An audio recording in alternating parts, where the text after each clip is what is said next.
You said yes again. You knew, the moment they asked, that you didn't want to. Something in you tightened. A quiet voice said, "Not this time." And then you heard yourself say, "Sure, no problem," and smiled, and meant none of it. It happens so fast, you almost don't notice it. Almost. Now here's what most people assume about this. That it's about being too nice, too passive, too much of a pushover. The world has a ready-made explanation for people who can't say no. They're weak, they're people pleasers, they lack a backbone. Simple as that. But psychology sees something far more complicated and far more human.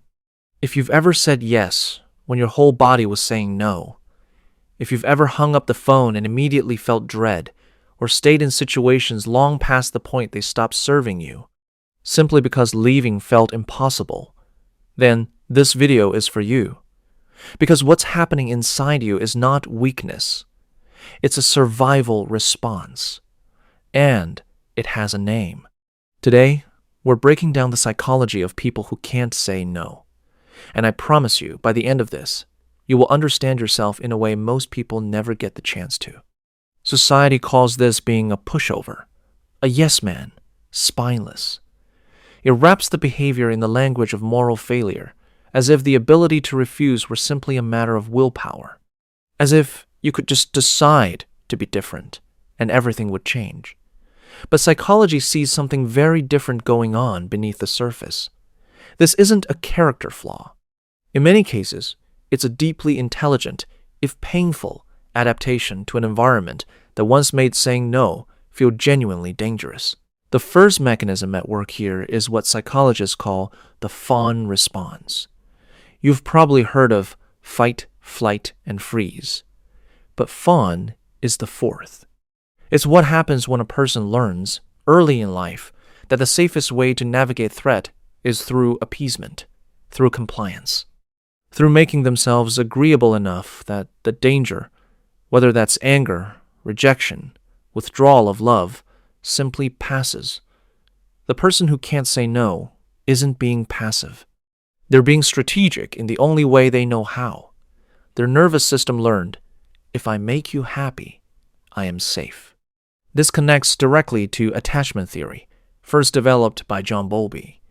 Our earliest relationships teach us what to expect from closeness.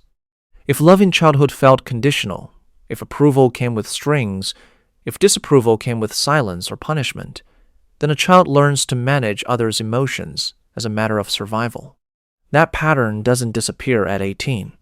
It follows you into friendships, into workplaces, into every moment someone needs something from you and the word no sits just behind your teeth, unable to move. But this is only part of the story.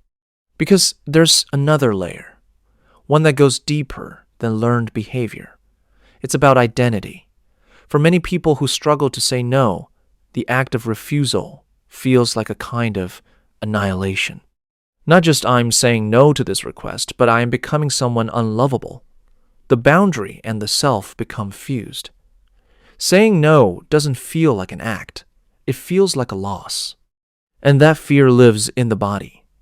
There's often a physical sensation, a tightening in the chest, a flush of heat, a sudden urge to backtrack and soften and reassure. This is anxiety doing exactly what it's designed to do, protecting you from a threat. The threat just happens to be imaginary, or rather, it was real once, and the body hasn't received the update. What makes this particularly invisible to the outside world is that people who can't say no are often extraordinarily high-functioning. They're the ones who hold everything together, the dependable ones, the ones who always show up. They carry enormous emotional loads with apparent ease, and the world rewards them for it, which makes it even harder to stop. Here's the reframe most people never hear. The same sensitivity that makes it impossible to disappoint someone is also what makes these people exceptional listeners, deeply loyal friends, and acutely attuned to the emotional weather of any room they walk into. The very thing that exhausts them is also the source of their greatest gifts. Emotional intelligence at this level isn't common. It isn't small, and it deserves to be named as such. But modern culture doesn't make space for this. We live in a world that celebrates the person who sets hard limits, walks away without explanation, and protects their energy with surgical precision. And while there's wisdom in that, there's also something cold about it.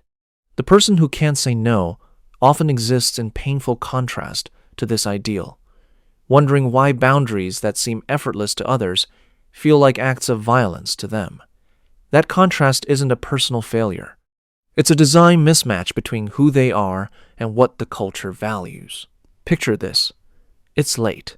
Everyone else has signed off, but you're still responding to messages, still finishing things you agreed to weeks ago when you were feeling optimistic, still telling yourself, next time will be different. There's a particular kind of exhaustion that lives in this space. Not just tiredness, something quieter, a slow erosion of self. And sometimes, if we're being honest, the inability to say no isn't just about fear of others. Sometimes it's a way of avoiding yourself. As long as you're busy taking care of everyone else's needs, you don't have to sit with your own. It becomes a kind of escape, a structured way to never be still. And that's worth looking at gently, without judgment, but clearly. So the real question becomes, when you say yes, who are you saying it for? Is it for them? Or is it for the version of yourself that still believes love must be earned through usefulness? You are not broken.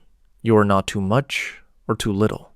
You are someone whose nervous system learned to prioritize connection and safety in the only way it knew how. That is not a moral failing. That is a human story. These are the people who remember what you mentioned in passing 3 weeks ago, who notice when something's off before you've said a word, who will rearrange their own lives to make sure you're okay, and who desperately need someone to do the same for them.